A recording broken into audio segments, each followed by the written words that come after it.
नमः श्री यतिराजाय विवेकानंद सूरये सच्चित सुख स्वरूपाय स्वामिने तापहारिणे। नमस्कार। दिव्यत्रयীর অপার কৃপায় ভগিনী নিবেদিতা রচিত অমর গ্রন্থ the master as I saw হিমের বঙ্গানুবাদ স্বামীজিকে যেরূপ দেখিয়াছি গ্রন্থ পাঠের ২৭তম পর্বে আপনাদের স্বাগত জানাই। আমরা এই গ্রন্থের পঞ্চম পরিচ্ছেদ উত্তর ভারত ভ্রমণ পাঠে ছিলাম, পৃষ্ঠা সংখ্যা ৬৪। কিন্তু সত্য সত্যই বর্তমান গ্রন্থে এই সকল বিষয়ের কথা বলাই আমার উদ্দেশ্য নয়। আমার বর্ণনার বিষয় ভূগোল বা রাজনীতি নহে, এমনকি কৌতূহলোদ্দীপক অধিবাসী বৃন্দ বা অপরিচিত জাতিসমূহের আচার ব্যবহারও নহে। সৌভাগ্যবশত আধুনিক পরিবর্তনের যুগে শত বিরোধ ও জটিলতার মধ্যে আমি সেই প্রাচীন যুগের যে বিশাল ধর্মজীবনের উন্মেষ দেখিতে পাইয়াছিলাম, এখানে তাহারই কিঞ্চিত আভাস দেওয়া আমার উদ্দেশ্য। আবার এই সকল বিরোধের বিষয় সম্যকরূপে অবগত ছিলেন বলিয়া যে মহাপুরুষ সমধিক মর্মযাতনা ভোগ করিতেন, তাহার সম্বন্ধে বলিবার ইচ্ছা থাকিলেও আমার অক্ষমতাবশত ওই বর্ণনা অসংলগ্ন ও অস্পষ্টই থাকিয়া যাইবে। স্বামীজি নিজে একবার বলিয়াছিলেন, শ্রীরামকৃষ্ণ ছিলেন একটি ফুলের মতো, মন্দির সংলগ্ন উদ্যানে স্বতন্ত্রভাবে জীবনযাপন করিতেন। সরল, অর্ধনগ্ন, আচারনিষ্ঠ প্রাচীন ভারতের আদর্শ স্বরূপ।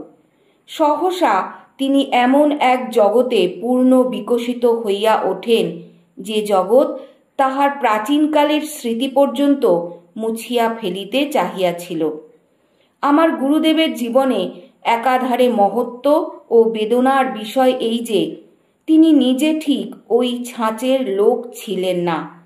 তাহার মনের গঠন ছিল সম্পূর্ণভাবে আধুনিক। মনের যে অবস্থায় মানুষ ঈশ্বরকে প্রত্যক্ষ করে, সেই শাশ্বত প্রজ্ঞালোকে তাহার চিত্ত উদ্ভাসিত থাকিত।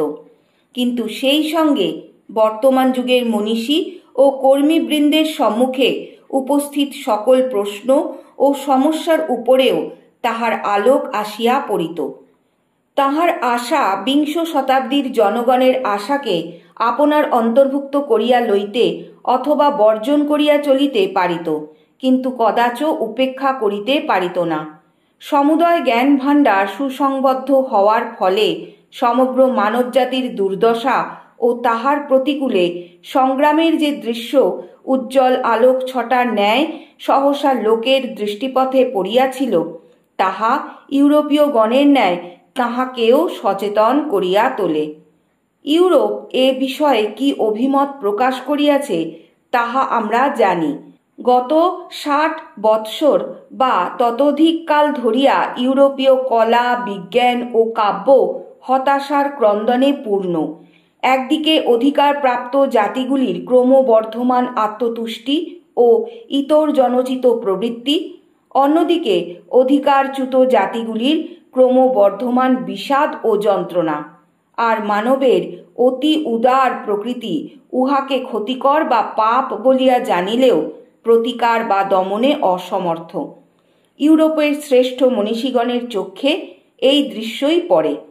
অনিচ্ছা সত্ত্বেও মর্মযাতনা ভোগ করিলেও ইহা সত্য যে উপায়ন্তর না দেখিয়া পাশ্চাত্য শিক্ষা দীক্ষা নিশ্চল অবস্থায় উচ্চৈঃস্বরে কেবল ইহাই বলিতে পারে, যাহার আছে তাহাকে আরও দেওয়া হইবে, আর যাহার নাই তাহার নিকট হইতে সামান্যতম সম্বলটুকুও কাড়িয়া লওয়া হইবে।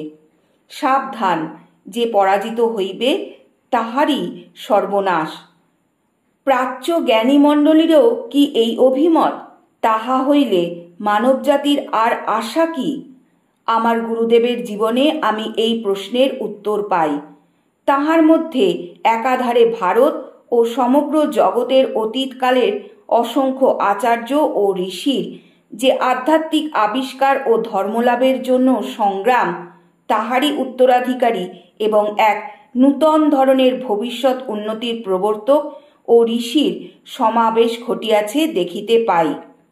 কোনো একটি সমস্যাকে তিনি যেভাবে মনের মধ্যে গ্রহণ করিতেন, তাহাতে আমি উহার সমাধানের ইঙ্গিত পাইতাম, এবং প্রথম হইতেই আমি উহার ঠিক বিপরীত মত দৃঢ়ভাবে পোষণ না করিয়া থাকিলে সেক্ষেত্রে স্বামীজি উহা প্রথম আমাকে ধরাইয়া দিতেন। তাহার সমাধান আমার নিকট বিশেষ মূল্যবান বলিয়া বোধ হইত। এইভাবে চিন্তা করিয়াছি বলিয়া আমার বিশ্বাস যে উন্নততর অসাধারণ চিন্তাধারা ও জ্ঞানরাজ্যে তিনি স্বচ্ছন্দে বিচরণ করিতেন, আধুনিক যুগে তাহার প্রত্যেকটির কোনো না কোনো সার্থকতা আছে। আমার বিশ্বাস বহু জিনিস যাহা বুঝিতে পারি নাই বলিয়া আমার দৃষ্টি অতিক্রম করিয়াছে, তাহা অন্য কাহারও জীবনে উপযুক্ত ক্ষেত্র লাভ করিবে।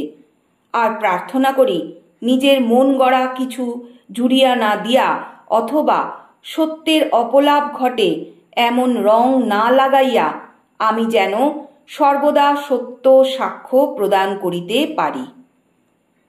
আজ পাঠের এখানেই বিশ্রাম।